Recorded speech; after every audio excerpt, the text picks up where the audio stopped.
Pagi anak-anak semua. Pagi Pak. Sebelumnya anak-anak di sini sekalian ada yang udah pernah kenal Bapak belum? Belum Pak. Belum. Baiklah, Bapak akan menggunakan diri terlebih dahulu. Nama Bapak Alfonso Dian Sumapea, mahasiswa dari UMSU.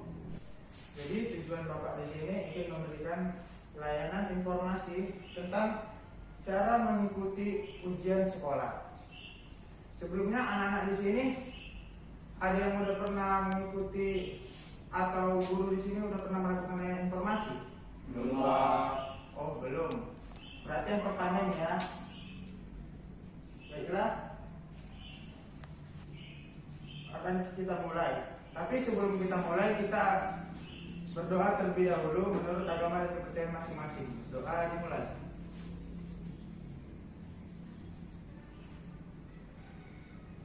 Doa selesai.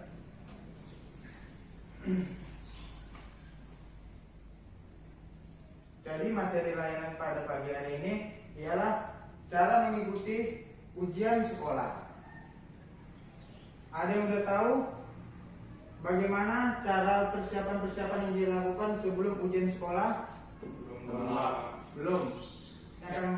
Baiklah, di sini Bapak akan menjelaskan bagaimana apa saja persiapan yang dilakukan sebelum ujian sekolah. Sebelum ujian sekolah, yang pertama tingkatkan kualitas belajar. Kamu harus meningkatkan kualitas belajar supaya ketika nanti ujian kamu mampu dan menjawab apa yang sedang diuji dalam soal tersebut. Yang kedua itu susunlah jadwal belajar khusus sekolah. Susunlah jadwal belajar yang tepat untuk menghadapi ujian nasional. Buatlah sebuah jadwal di mana kamu bisa memiliki waktu khusus untuk belajar soal-soal ujian nasional. Ikuti jadwal tersebut sebagai panduan untuk mengatur harianmu.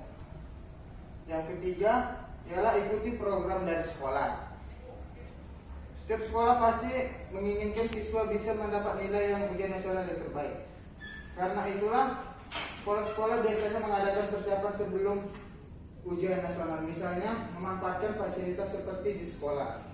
Dan yang keempat, perbanyak latihan soal. Sebelum menghadapi ujian nasional, lihatlah dirimu dengan cara memperbanyak latihan soal dan kerjakan. Semakin banyak latihan soal yang kamu kerjakan, maka kamu semakin bisa menghadapi ujian tersebut. Ikuti tryout. Biasanya menjelang ujian nasional, banyak tempat mengadakan tryout, termasuk di sekolah dan lembaga bimbingan belajar. Kamu bisa mengikuti tryout dan ujian sebisa mungkin untuk melatih kemampuanmu. Yang keenam itu ada yang namanya jaga pola makan. Pastikan kamu menjaga pola makanmu sebelum melakukan ujian nasional agar tetap sehat sebelum menghadapi ujian. Makanlah banyak sayur dan buah supaya tubuhmu fit hingga sampai ujian tiba.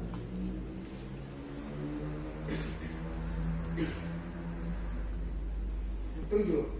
Istirahat yang cukup. Mungkin harus 7. Latihan yang cukup. Meskipun harus giat belajar, kamu harus tetap beristirahat yang cukup. Hindari begadang terlalu malam dan tidurlah di tempat waktu supaya tetap fit saat ujian. Dan yang ke-8, mohon doa restu dari orang tua. Yakinlah bahwa jika kamu lulus, maka orang tua kita akan senang dan bangga. Jadikanlah perjuangan menghadapi ujian sebagai ajang untuk mempersembahkan hal terbaik kepada kedua orang tua.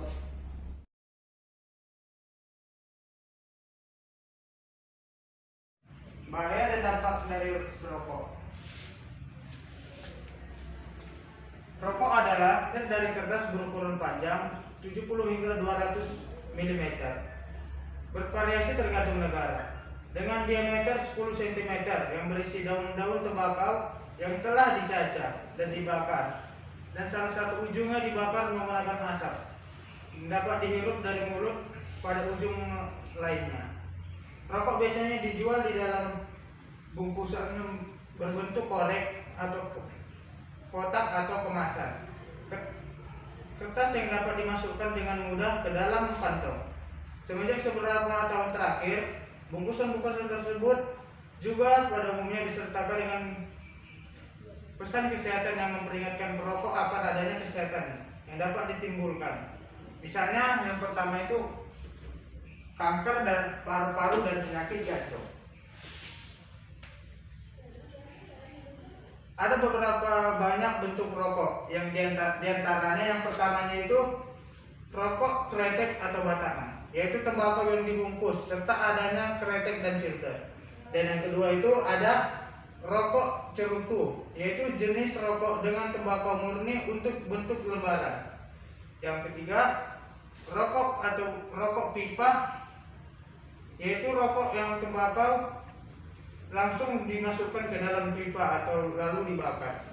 Yang keempat, rokok sisa, yaitu rokok yang lebih dikenal dengan rokok Arab, tembakaunya dicampur dengan buah-buahan. Dan yang kelima, rokok sahur, yaitu tembakau yang langsung dihisap dan dicampur daun sirih, kapur dan pinang. Yang keenam, rokok kunyah atau permen, yaitu rokok tembakau yang dihisap seperti permen. Dan rokok yang terakhir ada rokok elektrik, yaitu sebuah inovasi baru dari bentuk rokok tradisional menjadi rokok modern. Dan yang kemudian ada jenis-jenis perokok. Yang pertama itu ada namanya perokok aktif. Bagi anak-anak sini ada yang udah tahu apa itu perokok aktif? Baiklah, perokok aktif ialah mereka yang telah terbiasa nyata menghisap rokok dan menggantungkan diri akibatnya. Jenis-jenis rokok. Yang pertama itu ada perokok aktif. Mereka yang telah terbiasa dan nyata menghisap rokok yang menggantungkan diri. Yang kedua itu ada perokok pasif. Mereka yang sebenarnya tidak merokok, namun karena adanya orang lain, mereka yang merokok di dekatnya, maka itu terpaksa harus ikuti menghisap asap rokok dengan segala akibatnya. Dampak bagi perokok pasif. Yang pertama itu dampaknya ialah anemia, yaitu nyeri di dada akibat penyempitan pembuluh darah dan jantung. Dan yang kedua itu ada yang namanya asma atau mengalami kesulitan bernapas.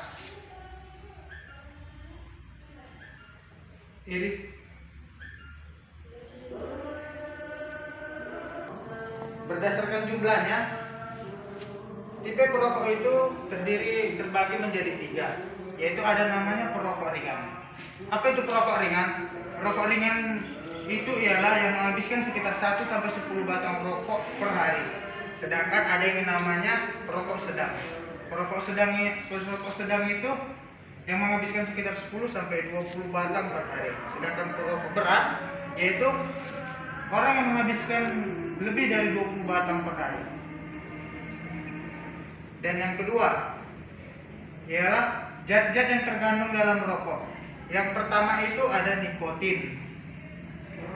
Zat nikotin ini yang menyebabkan zat candu.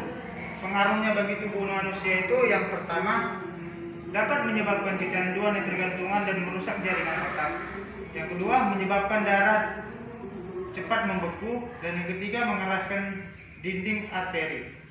Yang kedua ada namanya zatnya dalam rokok tar. Bahan dasar dari aspal yang dapat menempel di paru-paru yang menimbulkan intisari bahkan kanker. Pengaruhnya bagi tubuh manusia, yang pertama itu membunuh sel dan saluran darah, meningkatkan produksi lendir dan paru-paru, dan yang terakhir menyebabkan kanker paru-paru. Dan yang ketiga ada namanya zat karbon monoksida, gas yang bisa menimbulkan penyakit jantung karena ini bisa mengakibatkan oksigen dalam tubuh. Pengaruhnya bagi tubuh manusia, yang pertama mengotori saluran udara dalam paru-paru, yang kedua menyebabkan batuk, yang ketiga bahaya yang ditimbulkan akibat merokok. Yang pertama itu bisa menyebabkan kanker paru-paru, dan yang kedua itu bisa mengakibatkan kanker kandungan kemih. Kanker kandungan kemih ini pada sekitar 40% bagi perokok. Yang ketiga, kanker payudara. Dan yang keempat, kanker dapat menyebabkan kanker serviks. Dan yang kelima, dapat menyebabkan kanker tenggorokan.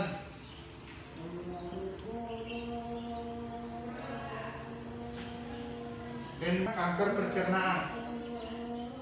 Kanker pencernaan. Baiklah, itulah hasil materi yang dapat Bapak berikan pada pagi hari ini. Jika ada Anda yang bertanya, silakan. Pak, saya mau bertanya. Ya, silakan. Bagaimana cara kita menghilangkan rasa kecanduan kita terhadap rokok, Pak? Saya akan menjawab pertanyaan dari Anda tadi.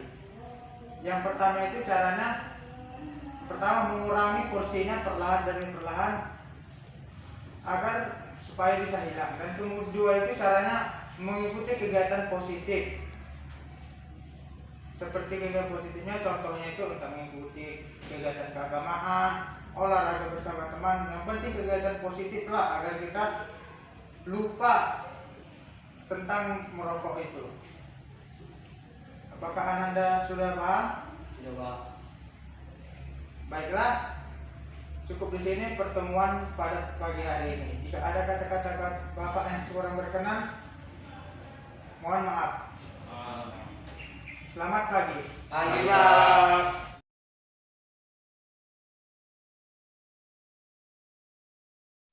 Selamat pagi semuanya. Pagi, Pak. Apa kabar semuanya? Baik, Pak.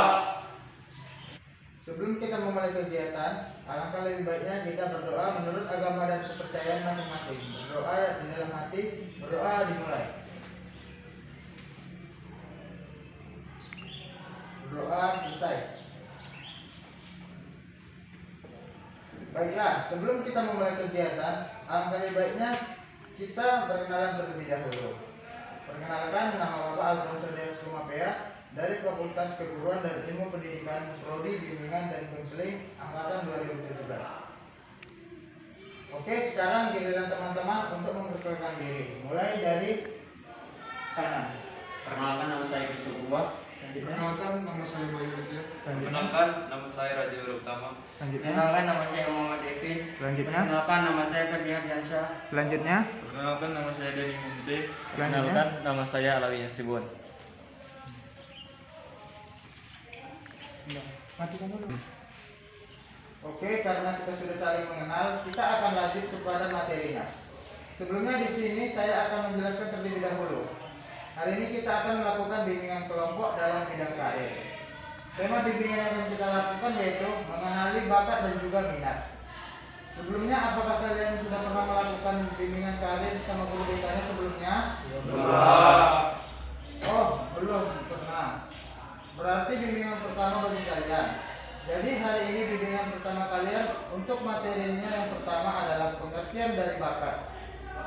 Pengertian dari bakat dan lainnya. Sebelumnya apakah ada yang sudah tahu bakat itu apa?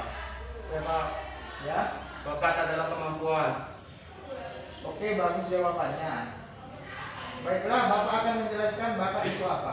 Bakat adalah kemampuan manusia yang diberikan dari Tuhan, yaitu kemampuan dasar yang masih terpendam. Bakat itu merupakan bibit atau bahan yang akan berkembang bila didukung oleh lingkungan. Tuhan menganugerahkan bakat yang dilengkapi dengan minat. Di sini apakah ada yang sudah tahu apa itu minat? Siapa? Ya, Minat adalah keinginan. ya betul. Sehubungan dengan cara berfungsinya, ada dua jenis bakat. Yang pertama kemampuan pada bidang khusus. Misalnya itu, yang pertama itu musik, melukis, terus bernyanyi, terus bakat public speaking. Seperti itu. Yang keduanya bakat khusus. Sebagai peran dalam analisis kemampuan teknik arsitek, bakat itu bukan merupakan sifat yang tunggal, melainkan bakat itu sekelompok sifat yang secara bertingkat menurut sebuah bakat. Terus jenis-jenis bakat itu ada 6 jenis. Yang pertama adalah kemampuan intelektual umum, yang kedua kemampuan akademis khusus, yang ketiga kemampuan berpikir kreatif atau produktif, dan juga ada yang keempat kemampuan dalam suatu bidang seni, yang kelima bidang kemampuan dalam suatu bidang lain, yang keenam kemampuan psikososial. Kita akan lanjut ke minat. Minat merupakan kecenderungan seseorang atau rasa suka terhadap sesuatu. Ciri-ciri dari minat yaitu minat dibawa dari sejak lahir, melainkan hadir dalam pelajaran di kemudian hari. Kedua, minat dapat diekspresikan melalui suatu pertanyaan yang menunjukkan bahwa siswa lebih menyukai suatu hal dibandingkan hal yang lainnya. Ada 3 minat. Yang keempat, minat mempunyai segi motivasi perasaan. Yang kelima, siswa memiliki minat terhadap suatu objek, akan cenderung memberikan perhatian yang lebih besar terhadap objek tersebut. Terus di dalam minat itu ada potensi kemampuan, ada juga prestasi. Potensi itu apa? Potensi itu ada juga kemampuan, ada juga prestasi. Potensi merupakan kemampuan yang dimungkinkan dikembangkan. Terus kemampuan merupakan kecakapan yang diperoleh dari latihan-latihan. Prestasi merupakan kemampuan dalam bidang tertentu yang dioptimalkan.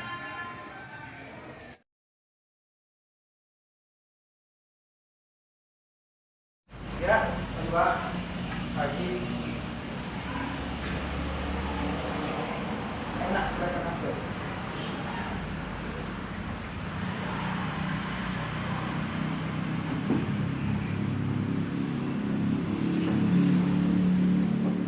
Nama Ananda siapa dan sebelumnya Ananda sudah pernah masuk ke ruangan BK belum?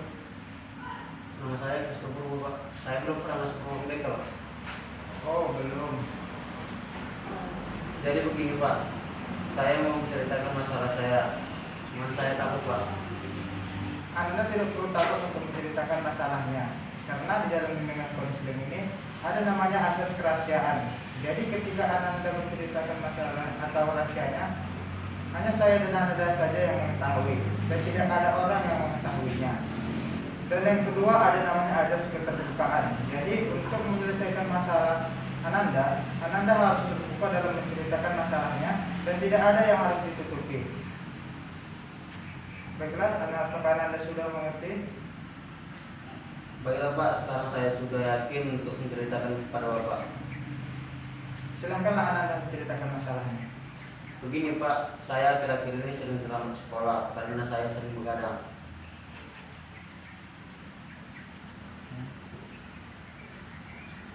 Baiklah, saya sudah mengerti masalah yang sedang Anda hadapi. Dari permasalahan yang sudah Bapak dengarkan, saya sudah mengerti masalah yang sedang Ananda hadapi. Dari permasalahan yang sudah Bapak dengarkan, sebaiknya Ananda mencoba untuk mengurangi waktu bermain gamenya. Karena yang kita tahu, dampaknya bermain game itu bisa merusak mata dan membuat kita tidak fokus untuk belajar. Memang benar yang Bapak katakan. Selain itu, ketika saya bermain HP, kepala saya sering terasa pening dan sakit gitu, Pak. Terima kasih, Pak, karena Bapak sudah menjelaskan dan mendengarkan cerita dari masalah saya. Tidak apa-apa, nak. Itu memang sudah kewajiban Bapak. Pak, lain kali kalau saya ada masalah, saya bisa hubungi lagi, Pak. Silakan saja, nak, dan jangan ragu-ragu datang ke ruangan Bapak kalau ada masalah. Biar Bapak coba bantu untuk selesaikan masalah Anda. Terima kasih, Pak. Sama-sama, nak. Saya izin pamit, Pak, karena saya ingin melanjutkan pelajaran yang lain. Oh, masih ada pelajarannya? Ya udah, nak, silakan.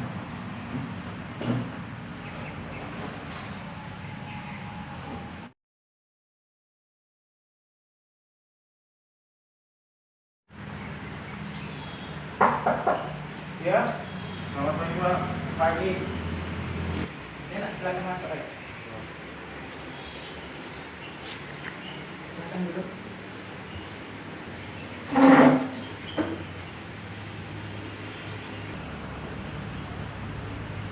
Nama Ananda siapa? Saya dari Tokotra, Pak. Oh, sebelumnya Ananda sudah pernah masuk ke ruang BK belum? Belum, Pak. Oh, belum. Oh, ternyata Anda belum pernah masuk ke ruangan BK.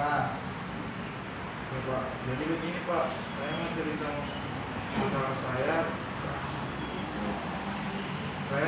Saya takut, Pak. Oh, Ananda takut. Ananda.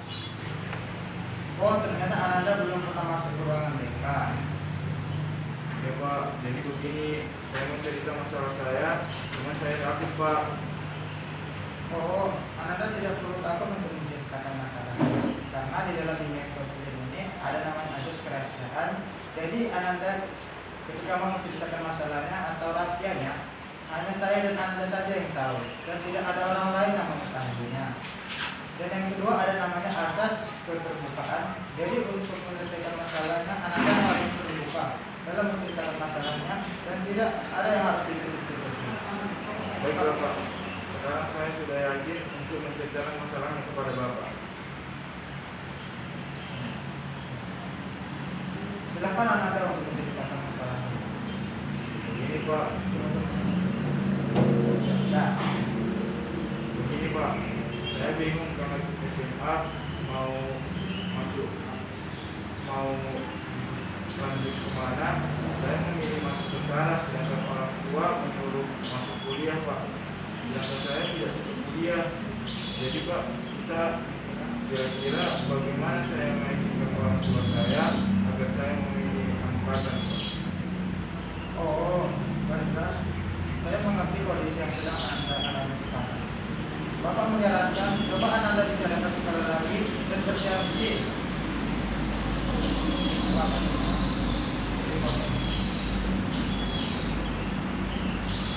Saya mengerti kondisi yang sedang Anda alami sekarang.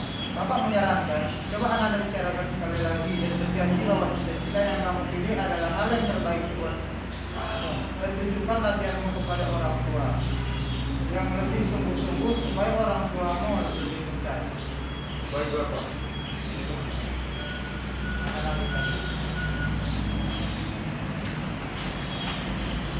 Oh ya. Baiklah Pak, akan saya coba bicara sekali lagi sama orang tua saya. Terima kasih Pak, karena sudah mau mendengar curhat dari saya. Lain kali kalau ada masalah, saya boleh isi lagi Pak. Oh boleh nak. Jangan boleh nak. Jangan ragu-ragu kalau ada masalah dia datang. Boleh nak. Jangan ragu-ragu kalau ada masalah. Datang saja kemari dan tidak perlu takut. Terima kasih Pak, saya mau masuk kelas lagi ya Pak. Oh masih ada kelas lagi ya. Boleh nak silakan.